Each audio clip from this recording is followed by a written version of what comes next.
Voltando, linfoma de Hodgkin. Vamos aumentar a tela. Bom, o linfoma de Hodgkin é menos frequente que o linfoma não Hodgkin. Mas ele tem uma característica bem interessante, que é a presença da célula gigante de Reed-Steinberg. É uma célula neoplásica gigante, tá? Que pode ter surgir em um linfonodo ou numa cadeia, um linfonodo de uma cadeia, e que vai se disseminar de uma forma prevista, contígua, típica, tá? A gente tem subtipos de linfoma de Hodgkin, ou esclerose nodular, celularidade mista, tá? Tem aquele que é rico em linfócitos, e tem o de depressão linfocitária, são coisas bem diferentes.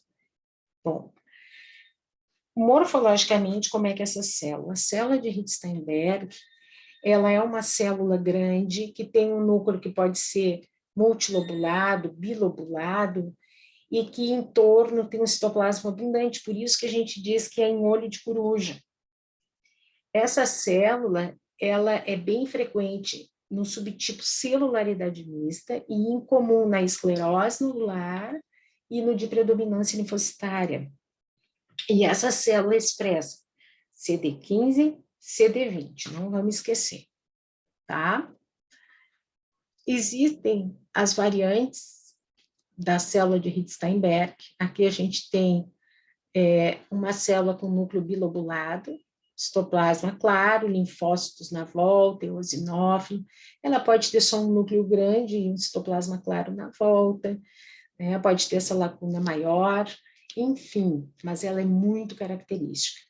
Então, o primeiro tipo que a gente vai ver é o Hodgkin tipo esclerose nodular, que é o mais comum. Ele é frequente da mesma forma em homens e mulheres, tá? E ele aparece mais em adulto jovem e adolescente, e a gente sabe o seguinte, que existe uma propensão grande dele comprometer linfonodos da cadeia cervical inferior, os supraclaviculares e mediastinais. E o prognóstico, em geral, ele é bom, tá? Ele é bom. Existe uma variante da célula de Reed-Steinberg, em particular, nesse tipo de linfoma, que é a célula lacunar. É uma célula grande, que tem um núcleo multilobulado, tem nucleolo, com citoplasma abundante, e tem um espaço grande, mas um espaço vazio, tá? Bom, tem também faixas de colágeno, o esclerose nodular, por isso que a gente diz esclerose, porque tem colágeno, né, daquele aspecto duro, que forma bandas, né, de colágeno, e muitas vezes tem junto eosinófilo, linfócito, enfim, tá? Aqui está o CD15 e CD30, que são positivos. Esse aqui, isso rosinha, é a banda de colágeno, tá? Certo? E vai subdividir os nódulos de lesão das células neoplásicas, ó, esclerose nodular. E aqui a gente tem a célula lacunar, tá bem? E que está circundada por linfócito. Esse é um tipo mais frequente do Hodgkin. O linfoma de Hodgkin, tipo celularidade mista, ele é mais frequente já dali em pessoas um pouco mais velhas, certo? Com idade superior a 50 anos.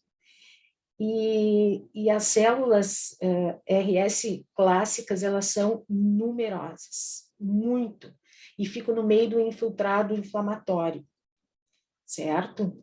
Ele tem uma maior chance de disseminação, esse tipo de lesão, e também de manifestações sistêmicas, mais do que o esclerose nodular. E aqui a gente tem o celularidade mista, tá? A gente tem uma célula de Reed-Steinberg binucleada, que é diagnóstica, e tem várias células, opa, cadê minha flecha? Vários linfócitos, também tem eosinófilos, que são as células vermelhinhas, tá? Um padrão daqueles, bem bonito. Esse é a celularidade mista. O de predominância linfocítica, ele é um tipo que representa, vocês estão vendo aí, ó, menos que, tipo 5% no máximo. E ele tem um grande número de estiócitos pequenos, benignos, mas ele pode ter também, certo, plasmócito. Ele pode ter eosinófilo, neutrófilo. Dificilmente não, mas é difícil de identificar RE. A gente tem que ficar olhando, né? E ele tem essa variante que a gente chama de célula em pipoca. É um núcleo multilobulado também, a gente vai ver ali a figura que parece umas pipoquinhas, certo? Bom, o prognóstico desse aqui é bom, e ele pode comprometer isoladamente região cervical ou axilar. Então, ele é menos frequente, teria um prognóstico melhor, tá?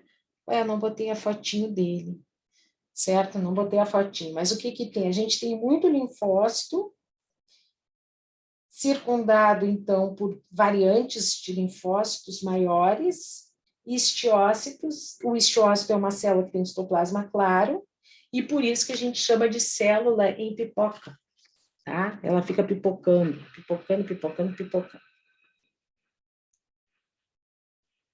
E aí, o linfoma extranodal, marginal, ele é um tumor de células B indolente, como a gente chama, e ele surge mais nos tecidos tipo estômago, glândula salivar, intestinos, pulmão, órbita, mama.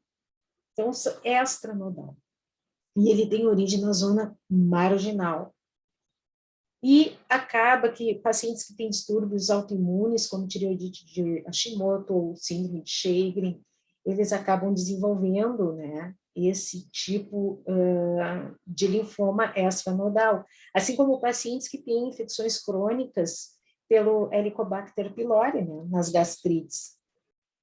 Então, a gente vê que existem esses estímulos, tá bem?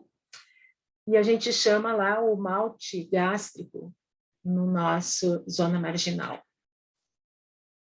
A micose fungoide, ou síndrome de Sézary, a gente tem células, são tumores que têm as células T, CD4, e acomete mais a pele, certo? Então, a gente acaba chamando de linfoma cutâneo de células T. Essa micose fungoide, então, é um linfoma, certo? Vocês ouvirem esse termo. E ele dá uma erupção eritrodérmica e que vai progredindo. Aí depois forma uma placa e depois vai formar um tumor. Quando a gente olha na histologia, pessoal, tem um infiltrado da epiderme e da derme superior por células T neoplásicas. A gente diz que tem uma aparência cerebriforme, porque tem invaginações, né? Com a progressão da doença, tipo assim, pode ter disseminação, e aí vai disseminar para linfonodos, por exemplo, ou para outras vísceras. E o que a gente chama de síndrome de Sézary, o que que é? É uma variação clínica, em que a gente tem essa eritrodermia esfoliativa mais generalizada, e tem células tumorais no sangue periférico, são as células de Sézary, certo? Essas células circulantes, ela também aparece quando tem a fase de placa da micose fungoide. Paciente, por exemplo, que tem micose fungoide e o diagnóstico é feito de imediato, digamos, de uma forma rápida, né, ele tem uma chance boa de sobreviver por muitos anos, tá?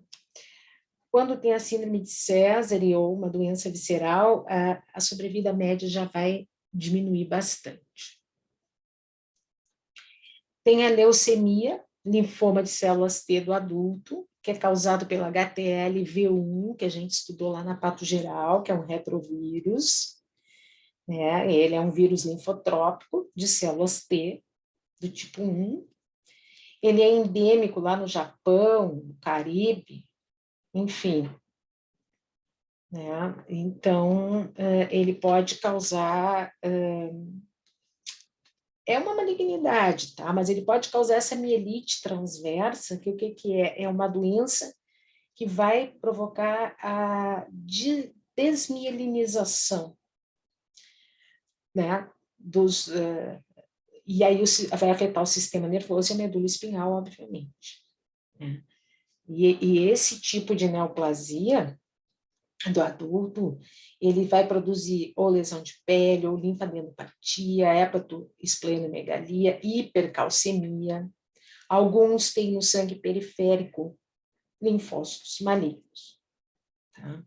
Eles podem expressar o CD4, o CD25, só que a sobrevida mediana seria de 8 meses. É pouco, né? É uma sobrevida bem curta. Então, pessoal, até aqui, a gente viu essa questão toda dos tipos de linfomas, certo? Mas uma coisa que é importante também é que a gente tem que saber que existe um estadiamento, né? Um estadiamento clínico para os linfomas, que é de acordo com a distribuição da doença, vai de 1 a 4, tá? Que eu não coloquei nos slides. E quando a gente existe o comprometimento de uma única região linfonodal ou um único órgão. O 2, dois ou mais linfonodos de um mesmo lado do diafragma, né, ou de um órgão, um tecido extralinfático contíguo. O 3, a gente tem comprometimento em ambos os lados do diafragma de linfonodos, e pode ter comprometimento do baço. E o 4 tem focos múltiplos ou disseminados, né, de lesão. Depois eu mando para vocês direitinho essa escalinha, tá? Então, a gente, claro, tem um universo aqui, e sempre é bom, né, procurar uma bibliografia para ler a respeito dos casos. Obrigada pela atenção e até a próxima aula.